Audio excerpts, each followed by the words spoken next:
¿Qué tal, mi gente? Welcome back to Miguelito To Toe, where boxing isn't just watched, it's understood.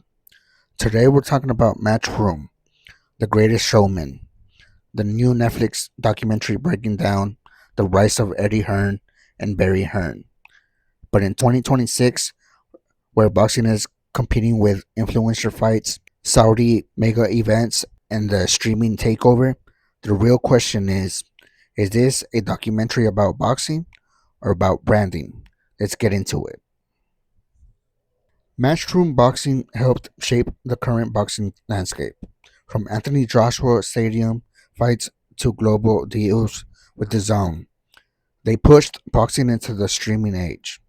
The doc highlights how Eddie adapted while boxing faced pressure from influencer boxing, UFC dominance, Saudi-backed mega cards. Look, Eddie Hearn didn't just ride the wave; he helped create it.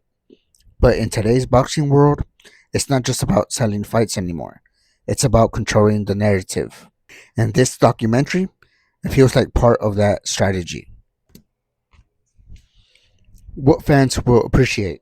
You get real behind the scene access, negotiations, media pressure, last minute chaos. Fighters like Katie Taylor bringing authenticity, discipline, sacrifice, legacy. You see how hard it is to keep boxing relevant in a world chasing viral moments.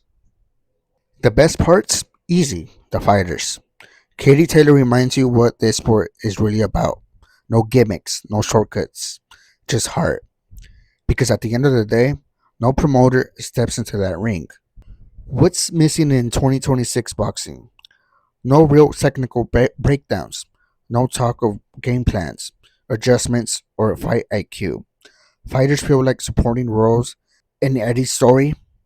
No deep discussion on controversial decisions, matchmaking politics, sanctioning body drama.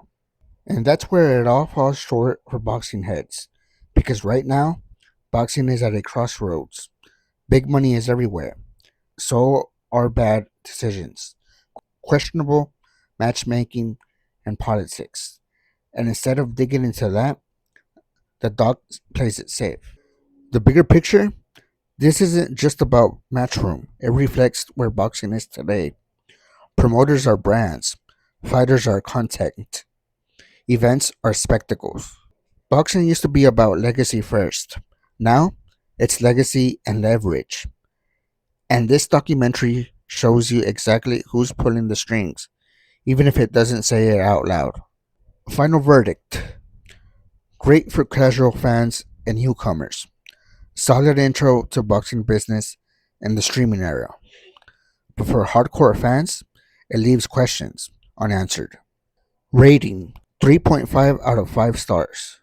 The Greatest Showman proves one thing: Eddie Hearn knows how to sell a story. But boxing doesn't belong to promoters, it belongs to the fighters, the ones risking everything every time that bell rings. And that's my take on Matchroom, The Greatest Showman. Now I want to hear from you. Did Netflix get it right, or did they turn boxing into a business documentary? Drop your thoughts in the comments, hit that subscribe button, and stay locked in with Miguelito To Toe for that real fight talk. Hasta luego, campeones. Miguelito out.